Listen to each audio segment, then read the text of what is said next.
Hey guys, I got another non-meta build to show. Dual Vulconus dagger Spectral Throw cast on Crit Bladefall Deadeye. And this build actually performed better than I expected, but it's nothing really amazing. However, I did really enjoy making this build because it was challenging. And also this is pretty active playstyle, and probably that's why I already got bored of it. Despite being only level 86, with 4 or 6 more levels you could get a bit more life and a bit more damage. And the build isn't really expensive because I didn't really have any good abyssal jewels. I used the Shroud of the Lightless for the pseudo 6 link, and most of the other items were just decent except for the amulet, which was a bit better than normally. So this build could still see an improvement, but like I said, I don't really enjoy this kind of active playstyle because I do have a lot of conditional things, and it is a bit tricky to get all the damage. Because you need to bleed, then you need to ignite, then you need to drop Ancestral Protector for more attack speed, use Ellie Weakness for Arcane Surge, then you need to activate Valrash's Fire, then you need to activate War Banner, and then click 4 flasks. And you need to do everything that in like 1 second. Oh, and you also need to aim. But you can also play with Blade Flurry instead of Spectral Throw. I will show a couple clips using Blade Flurry instead of Spectral Throw, and Blade Flurry does feel a bit smoother for mapping because you don't really need to aim, you just need to be standing close enough to enemies. But with Blade Flurry I don't have enough attack speed to proc a maximum amount of cast on crit spells. And with Spectral Throw it hits multiple times, so it is easier to reach maximum proc rate. But like I said, you need to aim and you need to wait for the projectiles to start returning, which means you either have to face tank or hope that the enemy is not gonna move.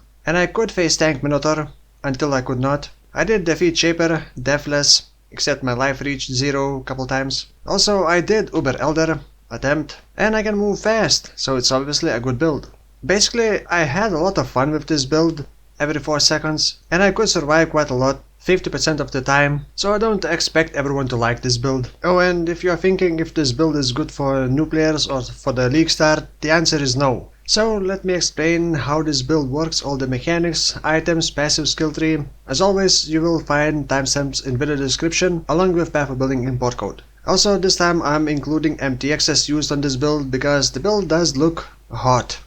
Okay, so let's start with daggers. Besides having 500 DPS, each dagger also gives global increased fire and increased physical damage against bleeding and against ignited enemies. And every 8 seconds you gain Avatar of Fire for 4 seconds, and you do get increased global critical strike chance while you have Avatar of Fire. You convert 50% of physical damage into fire during Avatar of Fire, and you get some armor during Avatar of Fire. But I did not take Avatar of Fire from the passive skill tree, which would be easier and more reliable. But then you could not apply bleed and get an extra 100% physical damage from each dagger, unless you would use some very clunky and unreliable method like using bleed specters or give a bleed weapon to animate guardian. Because remember, during Avatar of Fire you are not dealing any physical damage, so you cannot apply bleed. However, if you apply bleed before Avatar of Fire, then the bleed persists. It basically snapshots the bleed before Avatar of Fire. And since the bleed lasts for 5 seconds, you basically have the bleed even after Avatar of Fire. And daggers themselves have 50% chance to cause bleed, which is local to each dagger. So applying bleed is pretty fast and pretty reliable. Now, to minimize the damage loss during non-Avatar of Fire, when you don't have any physical damage into fire conversion, I am using gloves with physical damage into fire conversion, with some attack speed, accuracy, life and some resistances. Attack speed is very important because these daggers are very slow, only 1.2 base attacks per second. So to make the build feel better with Spectral Throw, you definitely need to invest a lot into attack speed. Next, the helmet is nothing special, just a lot of life, resistances, and I got lucky helmet enchantment, which should affect Valrash's Fire, but I mean it's only 20% increased spell damage, that's nothing. Ideally you would want Bladefall extra volley enchantment. Spectral Throw de-acceleration enchantment is actually bad for this. What the acceleration does is it makes it travel further and basically stay at the end of its reach for a bit longer, which allows Spectral Throw to hit more times with the same throw, but only at the end of the reach. And that never happens unless you use slower projectiles, which you don't, because, well, it's a waste for the Bladefall. Next, my amulet is probably one of the more expensive items on this build. Critical strike multiplier and physical damage as extra fire are pretty big modifiers for my damage. Both rings are diamond rings for a bit more critical strike chance. One of the rings just have life resistances and LA damage with attacks, which doesn't really benefit me that much. And another one has a bit more spell damage, attack speed, and a bit more crit chance, and reduced mana cost of skills, which is kind of important, I would say. I do have Leash, but it's a bit more pleasant to have a bit less mana cost. Stygian-wise belt with a lot of life, some resistances, and generic damage. Jewel with nothing too special, just life and a bit of physical damage to spells. Boots with spell dodge and resistances and life, and movement speed is actually not needed on this build, because I am moving with Quilling Blades most of the time.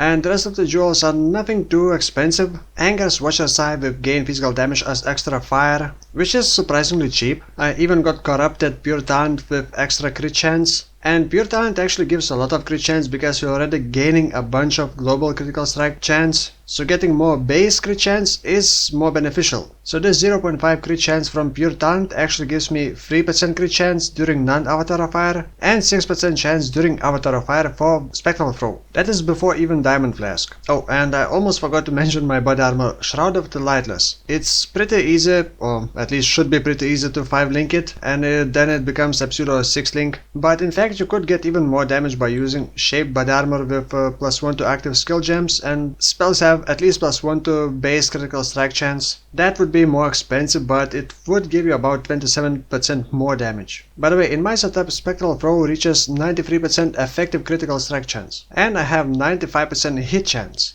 And lastly, I should mention my flasks. This time I only got one life flask, I'll explain a bit later. Then I got a diamond flask with the new crit chance modifier, which you can just buy from other players. Then I got wise oak and my fire resistance is the highest. Then quartz flask for more dodge and curse removal, and finally dying sun. But dying sun is only for mapping. I was playing without Dying Sun and I was starting to get really frustrated because I was only throwing one projectile, and very often you just miss the enemy, you don't proc anything and you have to attack it again. And getting 2 extra projectiles from Dying Sun makes it a bit smoother, but it's not needed. It changes nothing for the single target. Well, it still kind of makes it easier to hit the single target. Now let me talk about skills and links. The main setup inside Shroud of Lightless is Spectral Throw with quality because quality gives attack speed, cast on crit, combustion, bladefall, and added fire. Instead of added fire damage, you may want to use concentrated effect, which would give quite a lot more damage to bladefall, but it would not affect Spectral Throw. And Spectral Throw on itself does deal pretty decent damage, but you can definitely experiment. And by the way, instead of Spectral Throw, you can just swap Blade Flurry. In one of my daggers I have War Banner, Valorous Fire, and Increased Duration. And in other dagger I have Elemental Weakness, Arcane Surge, and Increased Duration as well. This gives me about 7 seconds of Arcane Surge buff. Then in my boots I have Ancestral Protector, which does give more attack speed. Also Anger, Herald of Ash with quality, and Enlighten. And in the gloves I have Willing Blade with quality, Faster Attacks with quality, Fortification, and Blood Magic. This allows me to move freely without consuming my mana. And also getting Fortification, which does make me more tanky. And in the helmet I have Ice Golem to give me more accuracy and crit chance. Then cast on damage taken level 1 with Immortal Call level 3 and Increased Duration. Now let's look at the passive skill tree. So this is Deadeye, and Deadeye because it's synergized with Spectral Throw pretty well, but if you want to use Blade Flurry or something else, then Deadeye is probably not the right pick. So Deadeye for this build works very well because of Rupture Node. Gives an additional 25% chance to cause bleeding, gives critical strike multiplier against bleeding, critical strike chance against bleeding, moving while bleeding doesn't cause you to take extra damage, and gain fatal life when you hit a bleeding enemy, which also works for spells. And you do hit multiple times with Spectral Throw, and each Bladefall also hits multiple times. Next we got Tailwind, which does give action speed, which affects attack speed, movement speed, cast speed, but it does not show up in the tooltip. And I think you should get Gathering Winds fast from a normal lab, then Rupture from Cruel lab, fast and deadly from Merciless lab, and lastly Powerful Precision from Uber lab. In fact, before that I had Far Shot from Uber lab, but I did not like having more projectile speed and the Far Shot wasn't really doing much, so I later refunded and took Powerful Precision,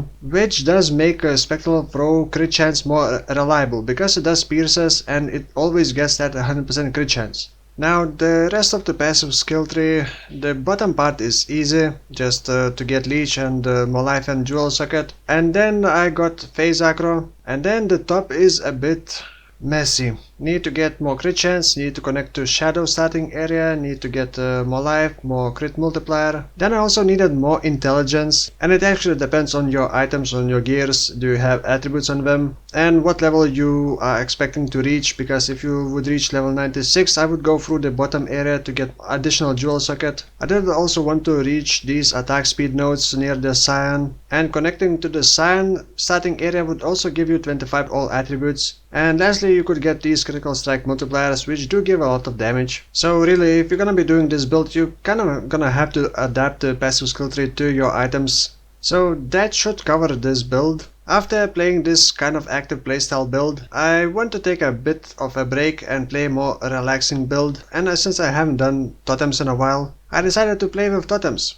Blade Vortex totems. Yep, I'm gonna revisit my old meme build with Blade Vortex totems. But I think it will be more viable this time, because last time I did that, Blade Vortex stacked to 20 stacks and it was almost impossible to maintain those stacks. And now we also have multi-totem. So we shall see how that goes. So for now, thank you for watching and I'll see you soon.